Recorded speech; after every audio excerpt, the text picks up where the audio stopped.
Welcome back. Been a while, I know. I don't really have much of an excuse for that, but I assure you I do have that Angel McCautry video in the works. I've just been at a bit of a standstill. But I had to put something out there for this. It's pretty freaking big. As I'm sure you've all heard by now, the landscape of the WNBA is changing, not through relocation, but through expansion. For the first time since 2008. Jerseys like this were still being used the last time the WNBA expanded. To say the least, times have changed. From WNBA.com here, the 7-time NBA champion Golden State Warriors have been awarded a WNBA expansion team. It was announced today by WNBA Commissioner Kathy Engelbert. The team will begin play in 2025, making it the first new franchise to join the league since 2008. The new team will be owned and operated by Warriors co-executive chairman and CEO Joe Lacob and co-executive chairman Peter Gruber, and will play home games at the Chase Center in San Francisco.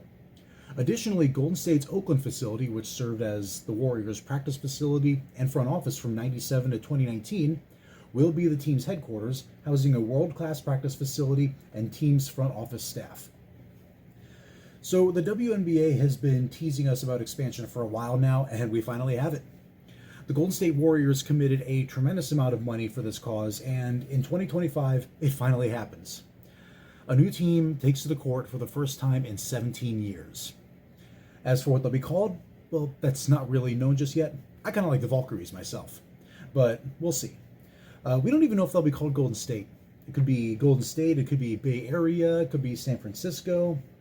You know, I don't really care what they're called at this point. I'm just thrilled that expansion is finally happening. And the Bay Area was definitely one of the top areas most fans have been expecting to get a team. I mean, I'd be happy with a team anywhere, but the Bay Area really just makes a lot of sense right now. Not just because of, the Warriors and the NBA, but it's a really big market for college basketball between Stanford, Cal, San Jose State, a lot of college basketball fans in the area to market to. There's not really a whole lot else to say about this at this very moment, but there's definitely going to be more information in the near future.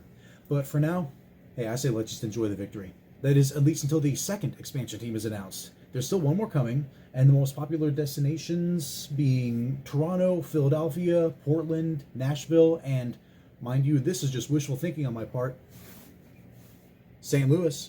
Toronto we can rule out pretty much immediately, unfortunately. As great as that sold-out preseason game looked, the owners of the Raptors and their arena just simply didn't want to give up concert dates for that arena. And I presume the city of Toronto isn't really interested in leasing out the Coca-Cola Coliseum. Or maybe the WNBA turned it down.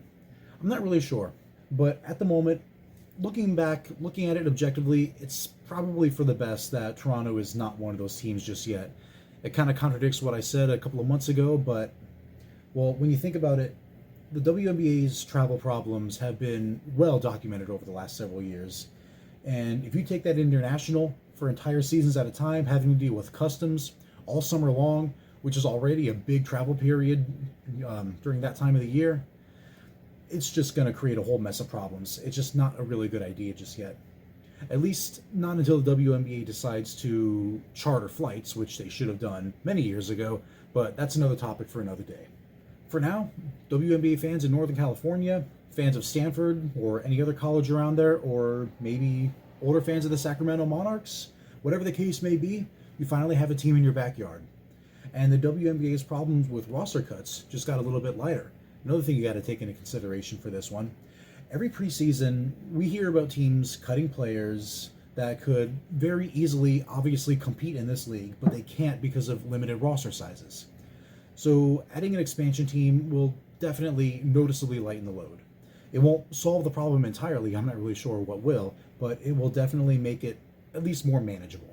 That's about all I have for now.